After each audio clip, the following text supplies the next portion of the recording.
I can have 2 tickets to the Dodgems, please. Cash only.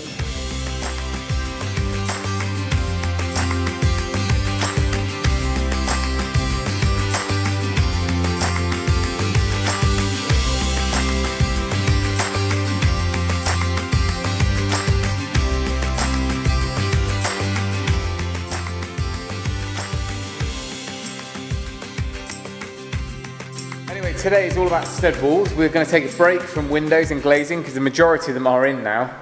So we're going to start on the stud walls up here. We've done a bit this morning, I'll show you that, and then we're going to make a start on some extra partitions and even a curve. So we got this one up this morning. This is the wall which divides the snug lounge in the corner from the study over here.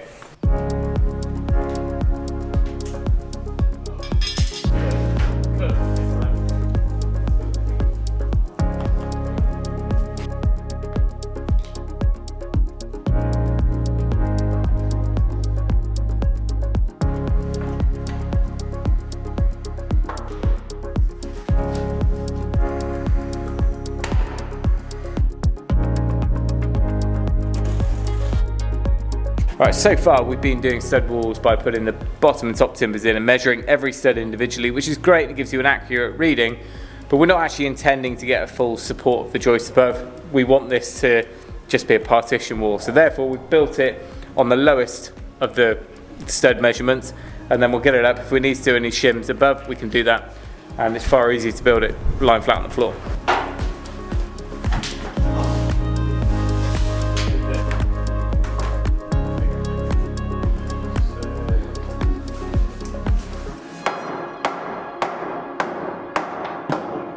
So that worked quite well. I probably went a little bit long because we don't want it tight. So I think next time I'll shave off 2mm and then we can always shim it afterwards.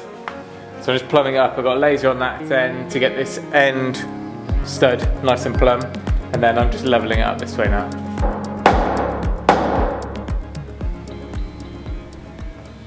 So most of these walls are in place now. We finished up yesterday getting this last wall of the toilet in. Tom's just framing up that wall over there. We've put some OSB on this supporting wall, which means that we can come off it at a right angle. But next up, we're on to the exciting bit, which is building that curved section. We've got a sheet of plywood here, so I'm going to cut the bottom piece. We're actually going to put a rib in the middle as well, and an awful lot of studs, and then hopefully we're going to have our nice curved barrel wall. Right, so we've built the walls either side. We did a load of mapping out on the concrete before we started, so we know the radius. So I guess you could do this with an irregular curve, but this is a nice quarter circle.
First timber arch is in place, worked quite well.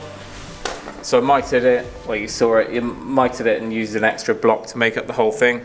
And I just screwed the two together. So what we're going to do, we are going to make another 2 of these rather than using the plywood, carry on using the plywood as a template.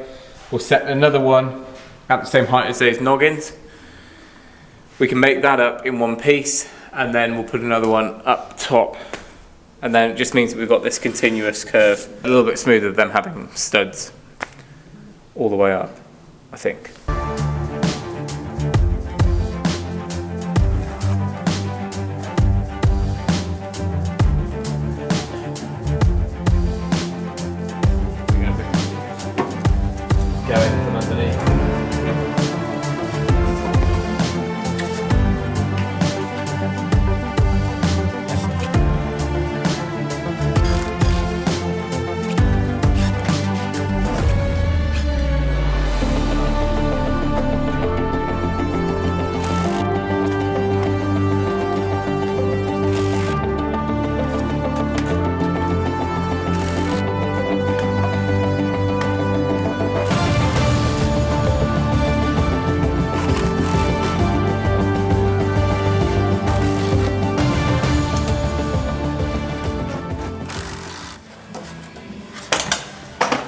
It's like a box office or Prison. something. You're in the royal box. Yeah. I thought prison before royal box.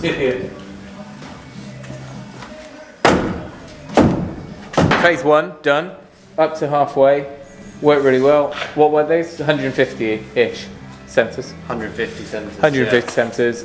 What we're going to do now is basically make up another one of those. We're going to use that plywood template as the bottom timber. So we'll basically build up another one on the ground. Hopefully slot it in and fix it up, fix it down, tie it all in. Should match up how we wanted it to once it's pushed across, and it's quite a nice gradual curve. It's going to bring more light because that's one of the only bits of glass that is not in a separate room. That's going to flood through, hopefully. I can have 2 tickets to Dodgems, please. Cash only.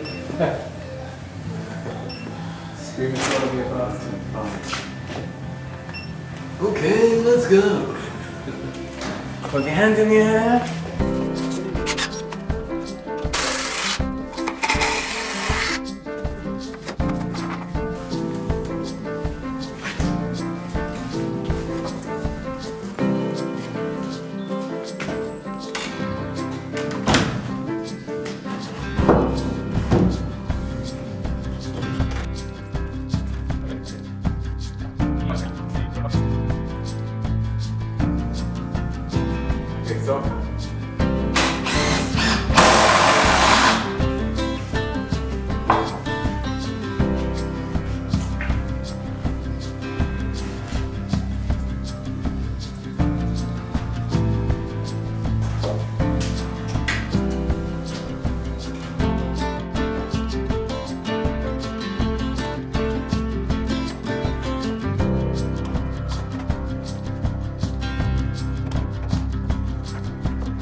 So tight. It's like you keep random. Glue.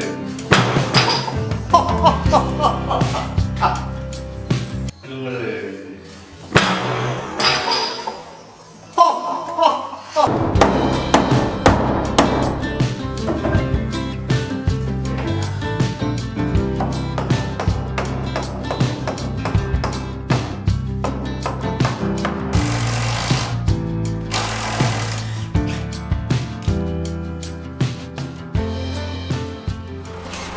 Right, it's just about the first rain we've had in months, or weeks at least, but we're getting the posts in. So Tom's down here and we're going to knock in, well I've set them out ready. Tom's just come with the big guns. He's going to knock them in. And this is following the same contour as the edge of the lawn, and then we'll just get up some horse net, which is the wire like the rest of the paddock. This stuff here, which is good for poultry, dogs, anything. The one I've managed to get hold of is slightly wider spacing, but it's still fine, and it holds itself nice and rigid, that one, so no need for like a top wire or anything like that. Hit a couple of rocks, but not too bad. Tom's got a rock spike on there, you can break up the rocks.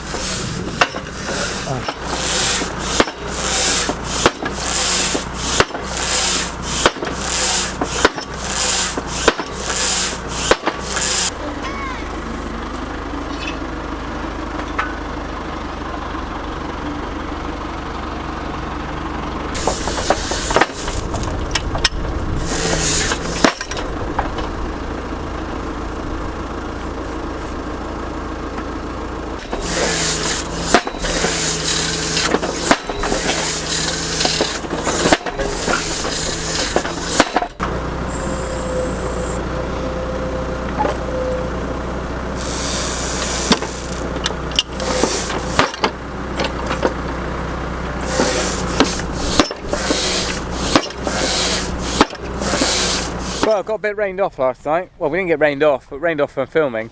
All those posts are in now, and well, they're almost in. They're in, but they're going to be cut down to height. So they're all set exactly 1.5 meters in or out from the edge of our lawn, which is the curve we've already measured out, and they'll follow that curve all the way around to that strainer at the far end. So what we'll do is get the 900 high netting along it, and I might just dig down a little bit just to smooth things out because I don't want it going up and down, and then we'll trim all the top of these posts and just treat them. I think that's the better way of doing it, because where Tom hit rock, I mean, those are already in the ground 2 feet. That's how high we'd normally have it for stock net. But because we're only going 900 high, we can get the netting down, we'll cut them off. But where Tom was hitting the rock, the last thing he wants to do is just split one of these open. They're not the best posts. This is kind of a medium-term solution until we maybe put some nice estate railings in the future.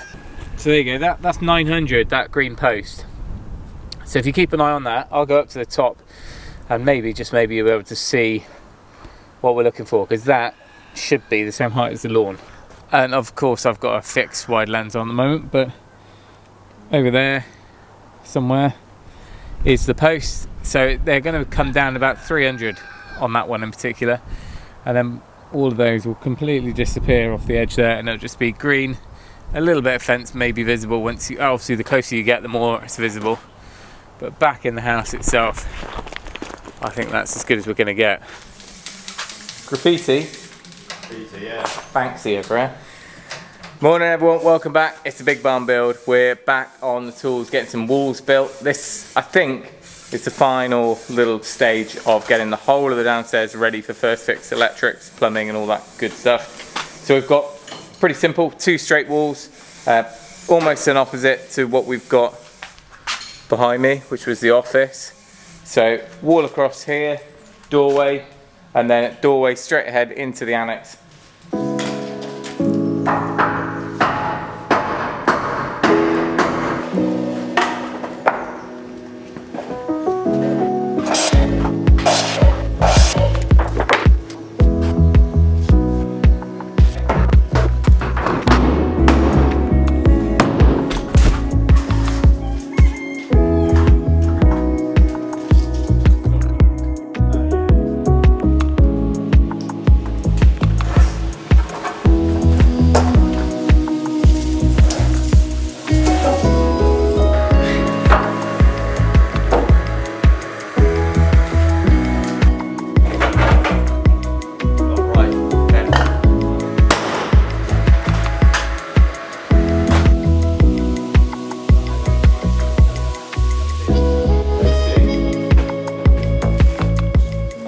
Alright, so, and as you saw, it takes a bit of a clout to get it plumb, because of course when you've got a rectangle, which is what a stud is, the 2 corners catch, so it feels like it's not going to fit as tight, but once you've knocked it over that point, then you're okay. And we've got 2 or 3 mil under this end, and we're pretty snug that end up there. But like I said in the past, we don't really want these to take much load at all from the largest partitions.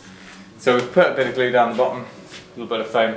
We're going to get this on our line, which is basically that cut that we've put into the concrete. We'll fix this down, and then we'll use the laser to plumb it up and screw it up.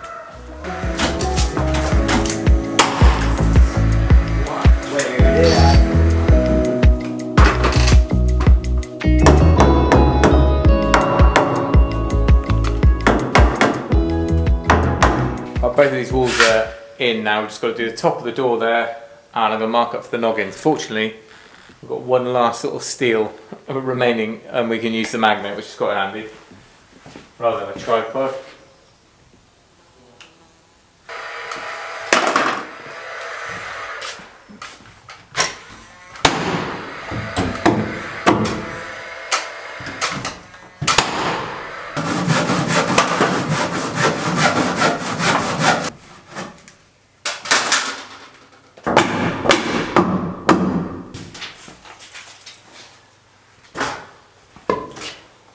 So if you've been watching the build from the beginning, you'll know that the whole structure is a timber frame that we built on site, and we used engineered timber for that. We used I-joists, glulam, LVL, and we've got a really solid structure which we're going to end up with 300mm of insulation, and it's going to be really high performance.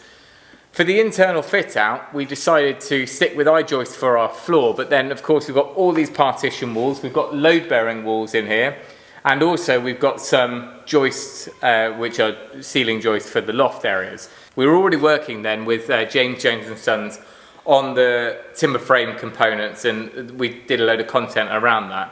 And then we kind of moved into the internals, and we started looking at what timber we were going to use, and whether that was going to be CLS, whether it was going to be slightly larger dimension timber, and more importantly, UK timber. And what that means is nearly everything in here, all except the I-joists, all of this is British grown timber, which is good. It's a positive thing to be doing, and obviously it also helps on budget using C16 timber over C24. Now, for those of you who don't know, the C16, C24 and beyond grading system is basically saying how stable and strong the timber is. And it's graded, every single piece is somehow stress graded, and then therefore it becomes, you know, C16 or C24. Now in Britain, I think I'm right in saying that we can't produce C24 timber. We can, but it can't be labelled as C24. We obviously have trees that are slow growing enough and grade at C24, but as a standard, everything is C16 or better. And that means that all of this timber that we've got, being that it's homegrown, is stamped as C16.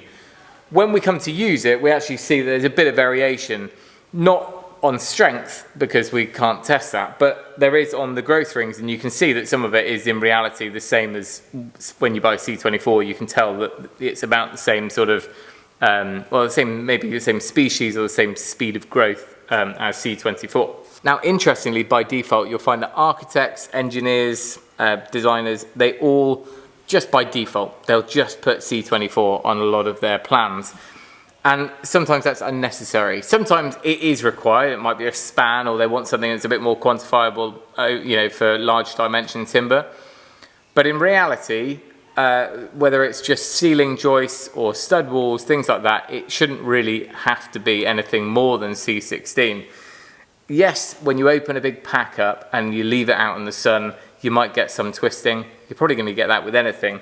But if you handle it right, store it right, and use it right, once they're in place, there shouldn't be any problems. Yes, we've had a few, you know, twists that we've needed to pull out, but again, I think you get that with almost anything. Now, that's why we've gone for C16, and that's why we're making this video, just to show that, you know, it can be done. We can produce this timber in the UK, and there's no reason why you shouldn't be using it. Now, interestingly, this isn't CLS. We would have just used a normal 89mm CLS. This is more like a true 4x2, which is 95 by 45, and therefore it's a little bit more chunky, it feels a little bit more solid. And remember, where we've got steels and we're running in line with steels and we need to conceal those, we're using 125. And actually, I tell a lie, this is the 125, that's the 95. So we've got a combination, and that's absolutely fine. It doesn't really make any difference. If you're just doing internal partition walls, you're not going to need it to go up to this 120, 125 dimension. That's simply because we've got those steel columns. Now, of course, there's a lot of material that we've put into this build because of the scale of it and the style of it that is not as green as it could be, i.e. the concrete. And yes, there are other options, but really for this sort of style build, it almost was unavoidable. So the last thing we want to do is just keep ploughing on without thinking too much about where our materials are coming from. And I think by making sure that we're using homegrown timber, we're going to be using local cladding for the outside. We've got recycled insulation for the all the walls, or the cellulose that's going to get blown in.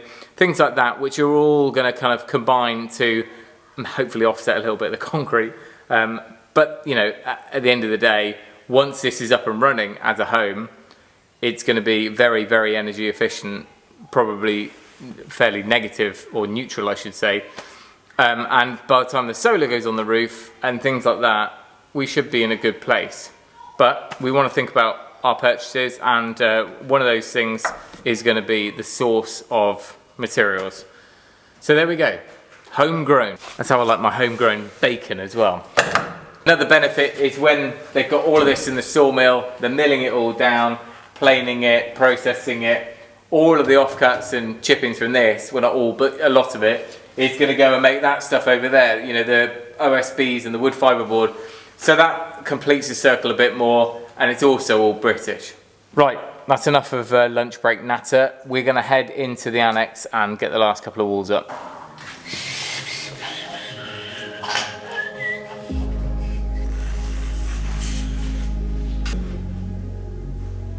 Right, last wall for downstairs, and it is the ensuite in the master bedroom of the annex. We've come out the same distance as the other side, so we're basing it on the depth of a shower tray, which in this case is 1500 plus tile backer board and a bit of wiggle room. So we've gone 1535 off that stud wall. So remember, we've got this green continuous barrier around the whole outside. That's our airtight barrier and our vapor control layer. We don't want to be punching through that with loads and loads of screws and nails and fixings and services. So what we do is we're using battens along the wall. They're 35mm square battens, and we'll do that around the whole outside of the building. Anywhere you see green, we'll end up with a batten service void, which means all of the cables, pipe work and everything could go in there. Right, as this is our last downstairs wall, I'll kind of talk you through a bit of the prep work. So this wall ends up between two joists, so we're not able to fix up the top into anything above there, so we're going to put noggins in. That's what we've done elsewhere. So like you see here in the next room, we've got noggins all the way along, and then we can fix up where we want to. And we know that also on this side, well, both sides, we've got plenty of space to fix plasterboard too. So that's what we're doing up there, and then we've marked up both the sole plate down here, and then transfer the marks across. We'll probably, well, we haven't got space to lie this one down to build it, so we'll fix the top one up and then measure all the studs individually. And then on this end, where we will have the battening coming along here, we'll leave the last stud out, and then we'll sit that against the battens once they're in. Ideally they'd be in place already, but it doesn't really matter. What if I put an X that side? That's wrong, isn't it? This side of the line. You naughty boy. Oh, that's lucky. Yeah, that's more than lucky.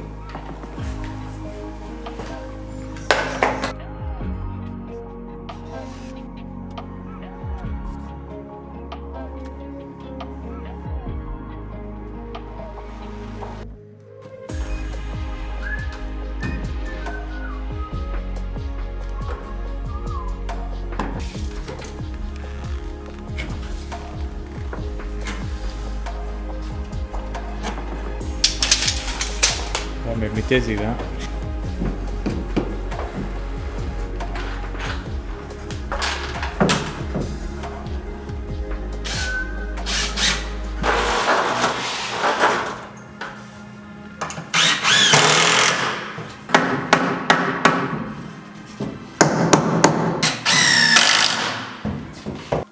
Right, we are just about there. We just realised we've got a couple more little bits to add on. One is a wall behind the staircase, and that's almost a standalone project because that's going to conceal something that's for the kids, well, and the grown-up kids. There we go, officially done on stud work. Let me give you a walk around and I'll show you through all the rooms. All right, let's take it back to the start where we started this week, which is front door.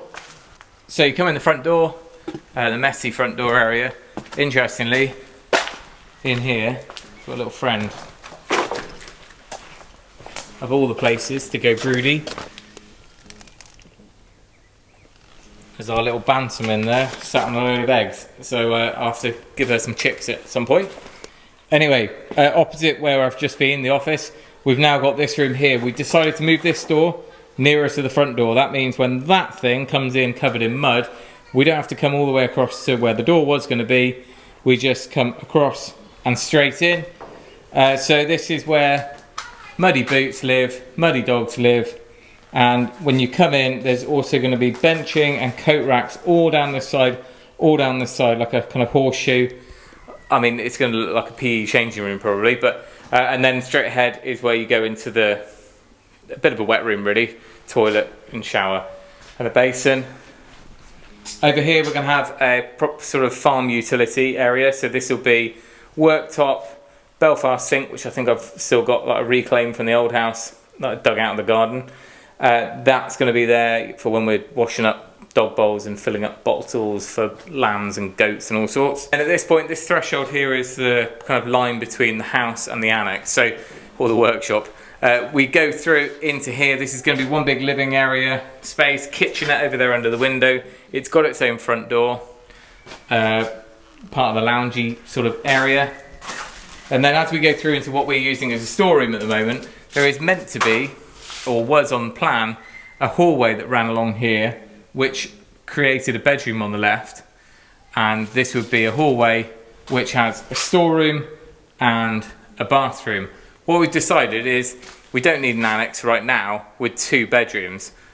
So what we're thinking is we'll probably leave this open, so you kind of come through into the second room. This is just going to be a bit of a games room, maybe table tennis table or something like that, but that will just be left open. Still have the bathroom on the right, and then if there comes a point when we do need 2 bedrooms in here, it's a simple wall up and a doorway and we're done. So that's probably going to be how we leave it now. So here is the first bathroom, shower tray, toilet, basin, fairly simple but nice and wide. And then come through and we've left a nib on this side, and because we haven't got that wall anymore here, you just go straight in and this becomes the big sort of master bedroom for the annex. Again, it's going to stay open. This is the one where we've got that damage to the floor, so that's going to be carpet in here. Hopefully we can leave this as polished concrete in the bathroom. This one is about the same size, it's just a little bit longer because we haven't got that storeroom. So in here is going to be either a piece of furniture for linen storage or sort of open shelving. And then I think we got this done last week. It's all blurring now, it's all a big blur. Then maybe it was this week. This is the back of the staircase. So this full height wall here won't ever be visible because we're going to have a curved barrel wall for our curved staircase, but more on that in the future. In the background of all that, we've spent a day building chicken runs, lots of chicken run components. We had a production line, we've got all bits here, we've got all bits there. It's all going on. Whether I get them done this week, I don't know. But we need 5 or 6 for our breeding pens and then some of for sale through the farm business that we've got. And let me show you the final bit on the south end. So this is where we're coming through. This is what we did last week, but I'll show you now. It's a bit cleaner and neater. So we've got the downstairs toilet here with the curved wall. I'll show you that from the other side. Through into this room, which is the study, school room, music room, whatever it's going to be. But this is where all of that dedicated space for that. And then through this doorway into the main sort of lounge snug area, which is nice because it's got dual aspect, which we don't really have on any of the other rooms. So you'll be able to look down to the brook, see when it's flooding, and out this way to whatever nonsense is going on out there on my freshly seeded lawn. Don't let that dog dig! My fault for buying a breeder dog that is designed to dig up truffles. And then finally, now we've got the sunshine, that is what our curved wall's looking like, which is super curvy and smooth, and I can't wait to get that bordered. It's going to look great, I hope. Which goes through to the outside. So we are almost done downstairs, and I've given James, the electrician, the nod to say we're ready when he is. But the idea being, as I walk back into the middle, you can see that if we hadn't done this radius, we would actually probably have lost most of the doorway and the light and the view coming through. Obviously straight on you're okay, but it just opens it up a little bit more, that hopefully it's going to just spill through into here. Because this has all got the mezz above it, there's no light from above. There is in the stairwell, there's a Velux there, and there's a Velux in the void area. And of course, as soon as it's the afternoon, light's coming in from the west as well. But I think that's just going to help. Every little bit helps, as they say. Tesco style. So I hope you've enjoyed this phase of the build. It's been fun to be on the tools and just get stuff done. It's amazing what you can get done in a day or two. It suddenly feels like we're making progress on breaking the space up into nice rooms. We've obviously got to do the whole of the same process upstairs, but there's a little bit more head scratching up there because we've got to drop the roof and the ceiling in certain places to allow for all of our ductwork for our MVHR. And in order to do that, I need to decide on who we're using for our MVHR system and the design and the size of the ductwork. So I've got 2 days to sort that out before we go into next week. I'm going to leave it there. Huge thank you to James Jones and Sons for supporting all the timber framing throughout this process and for sponsoring this video. If you've got any questions, leave them down in the comments section below, and I'll put any links down in the description. Thank you for watching. Remember, if you can, do it yourself, and we'll see you next time.